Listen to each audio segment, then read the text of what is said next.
A lesson plan is a teacher's detailed description of the course of instruction for one class. A daily lesson plan is developed by a teacher to guide class instruction. Details will vary depending on the preference of the teacher, subject being covered, and the need and/or curiosity of students. There may be requirements mandated by the school system regarding the plan. A lesson plan is the teacher's guide for running a particular lesson, and it includes the goal, how the goal will be reached, and a way of measuring how well the goal was reached. Developing a lesson plan. While there are many formats for a lesson plan, most lesson plans contain some or all of these elements, typically in this order: title of the lesson, time required to complete the lesson, list of required materials, list of objectives, which may be behavioral objectives or knowledge objectives, the set that focuses students on the lesson's skills or concepts. These include showing pictures or models, asking leading questions, or reviewing previous lessons, an instructional component that describes the sequence of events that make up the lesson, including the teacher's instructional input and guided practice. The students use to try new skills or work with new ideas, independent practice that allows students to extend skills or knowledge on their own, a summary, where the teacher wraps up the discussion and answers questions, an evaluation component, a test for mastery of the instructed skills or concepts.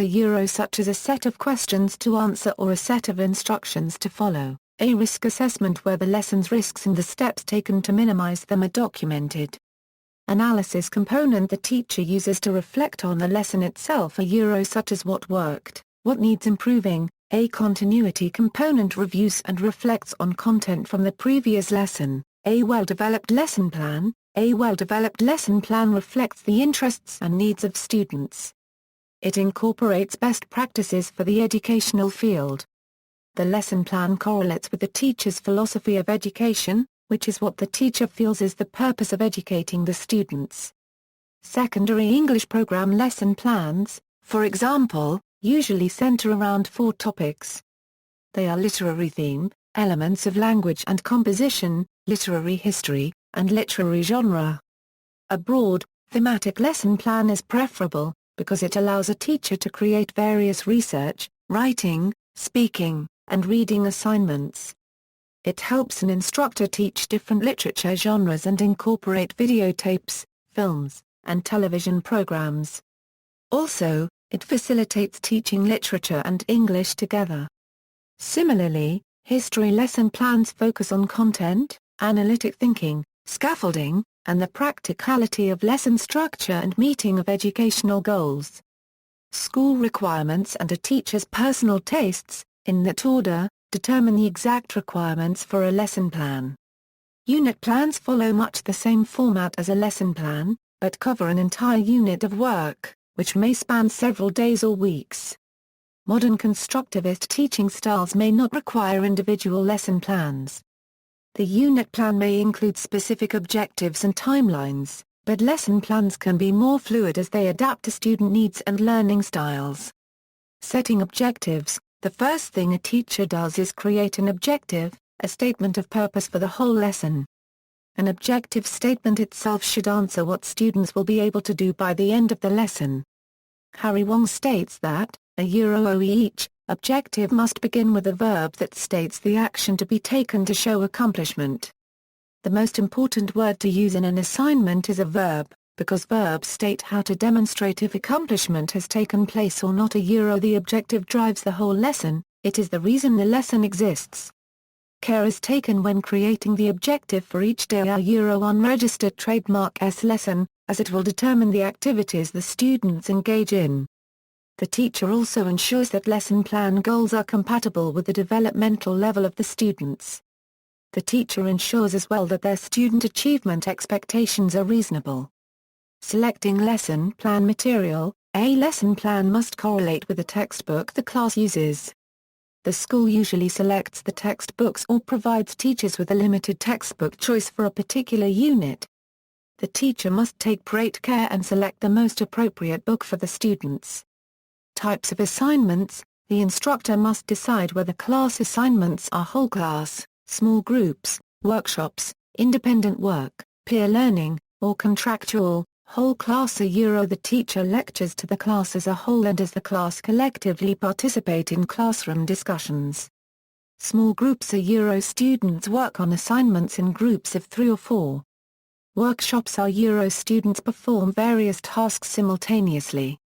Workshop activities must be tailored to the lesson plan. Independent work students complete assignments individually. Peer learning students work together, face-to-face, so they can learn from one another. Contractual work teacher and student establish an agreement that the student must perform a certain amount of work by a deadline. These assignment categories can also be used to guide the instructor unregistered trademark's choice of assessment measures that can provide information about student and class comprehension of the material. As discussed by Biggs, there are additional questions an instructor can consider when choosing which type of assignment would provide the most benefit to students. These include, what level of learning do the students need to attain before choosing assignments with varying difficulty levels? What is the amount of time the instructor wants the students to use to complete the assignment? How much time and effort does the instructor have to provide student grading and feedback? What is the purpose of the assignment? How does the assignment fit with the rest of the lesson plan? Does the assignment test content knowledge or does it require application in a new context? See also, curriculum, syllabus, references. Further reading, Einfeld, Johannes, and Neil Watkin.